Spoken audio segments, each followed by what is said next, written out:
안녕하세요. 윤리성형외과 성형외과 전문의 민장환입니다. 오늘은 중년분들이 눈성형 수술을 할 때 가장 많이 하는 질문 탑 7을 뽑아봤습니다. 수술 전에 미리 시청하고 상담을 가신다면 수술 계획에 많이 도움이 될 것 같아요.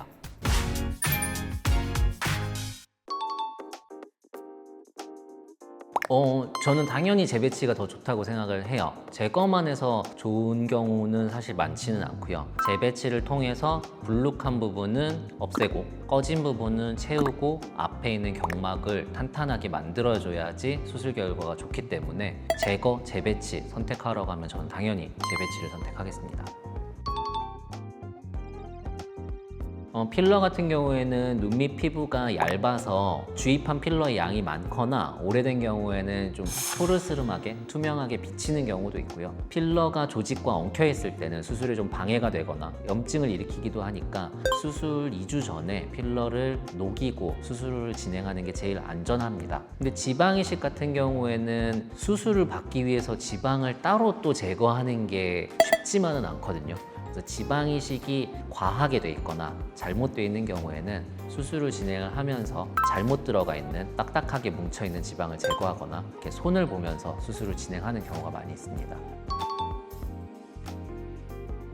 상완검이라는 수술 자체가 눈꺼풀 올림근과 떨어져 있는 안검판을 조이는 것도 포함이 돼 있기 때문에 어느 정도 눈매 교정 효과가 있긴 하거든요. 그렇지만 안검하수가 더 심한 경우에는 눈매 교정이 더 돼야 된다고 생각합니다. 상완검은 눈꺼풀 올림근과 안검판, 눈꺼풀 판이 느슨해진 거를 조여준다면 눈매 교정 같은 경우에는 눈꺼풀 올림근을 더 당겨가지고 훨씬 더 조여줘서 눈을 더 초롱초롱하게 뜰 수 있게 만들어주는 수술이기 때문에 안검하수의 정도에 따라서 상안검만으로 해결되는 경우가 있고 눈매 교정까지 더해서 필요한 경우가 있다고 생각하시면 될 것 같아요.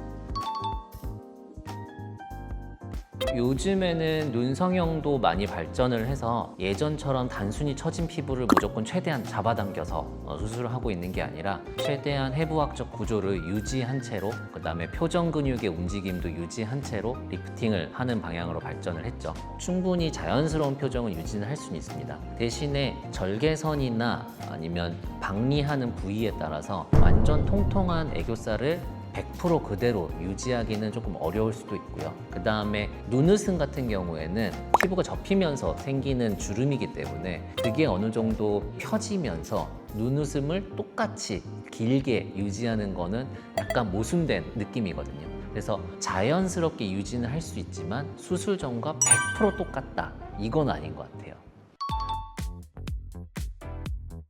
당연히 수술 후에도 노화는 계속 지속되기 때문에 일반적으로는 10년에서 15년 정도가 지나면 강화한 경막이 다시 느슨해지고 지방도 많아지기 때문에 다시 볼록해질 수는 있다고 생각해요.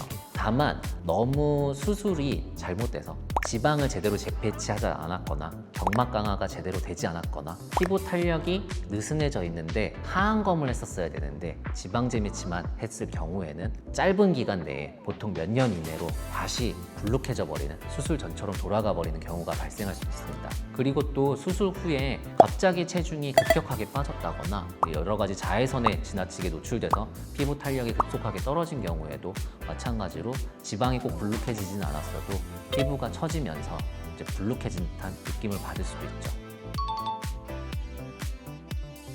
보통 아래 눈꺼풀을 수술을 할 때 눈밑 지방 재배치 같은 경우에는 눈꺼풀 안쪽에 결막을 통해서 절개를 하기 때문에 흉터가 아예 보이지는 않는데 피부가 많이 처지고 주름이 깊은 경우에는 하안검 수술을 하면서 속눈썹 아래쪽을 절개를 하게 되죠. 그래서 절개한 흉터가 많이 드러나지 않을까 걱정을 많이 하시는데 보통 하안검 수술을 하고 두어 달만 지나면 다른 사람들이 자세히 들여다보더라도 흉터가 티나지 않을 만큼 충분히 흐려지기 때문에 흉터에 대해서 너무 걱정하지 않으셔도 될 것 같습니다.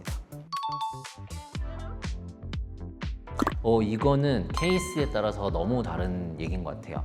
일반적으로는 다들 눈 수술을 한다라고 생각하면 쌍꺼풀 수술을 한다라고 알고 계시기 때문에 아니면은 상담 오실 때 저는 다른 거 필요 없고 쌍꺼풀만 하고 싶어요 라고 말씀하시는 경우도 종종 있거든요. 근데 내가 만약에 눈꺼풀도 많이 처졌고 눈과 눈썹 사이 거리도 가깝다 그러면서 눈 뜨는 것도 힘이 약하다 그러면은 이마 거상도 해야 되고 상안검도 해야 될 수도 있어요. 반대로 눈과 눈썹 사이 거리가 멀고 그 다음에 쌍꺼풀이 없어서 난 이번 기회에 아니면 겹주름이 심해서 라인을 정리를 하면서 수술해야 되는 경우에는 눈썹화 거상과 쌍꺼풀을 같이 해야 되는 경우도 있고요. 그래서 나는 뭐 회복기도 적고 비용은 딱 요만큼만 안 해서 뭘 해야 되겠다 미리 정해서 오시지 마시고 경험 많은 전문의에게 자세한 상담을 통해서 정확한 플랜을 받고 수술을 하시는 게 수술 만족도를 높일 수 있는 지름길 같습니다. 중년눈 같은 경우에는 단순히 쌍꺼풀만 만든다, 피부 처짐만 팽팽하게 한다, 그래서 해결되는 게 아닌 것 같아요. 피부 처짐이나 지방의 위치, 그 다음에 근육 힘, 모든 거를 종합적으로 봐야지 자연스럽게 젊어지고 결과도 만족스러울 것 같습니다. 눈 성형이라고 해서 너무 가볍게 보지 마시고 반드시 경험 많은 전문의를 찾는 게 최우선이라는 사실을 잊지 말으셨으면 좋겠습니다. 이상 성형외과 전문의 민장원이었습니다. 감사합니다.